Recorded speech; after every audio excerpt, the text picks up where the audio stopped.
सत्य के पुजारी गुरु महिमा तोरे भारी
जलाए हो तोरे तरस भरी नैना तरस के कसरन मम आए हो कसरन मम आए हो गुरु ज्ञानी बाबा गुरु घसीगा पुजारी तोरे मनमाने भागेगा गुरु घसी बाबा गुरु घसीगा पुजारी तोरे मनमाने भागेगा आए हो तो द्वारिका आए हो तो द्वारिका मैं तो चरण में आए हम बाबा मोल तो सहारा चाहिएगा मैं तो चरण में आए हम बाबा मोल तो सहारा चाहिएगा गुरु ज्ञानी बाबा गुरु घसीगा सत्य पुजारी तोरे मनमाने भागेगा गुरु घसी बाबा गुरु घसीगा पुजारी तोरे मनमाने भागेगा आए हो तो द्वारिका आए हो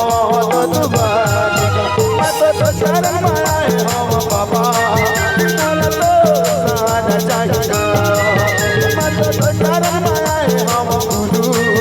मोल तो सहारा चाहिएगा मोल तो सहारा चाहिए बाबा मोल तो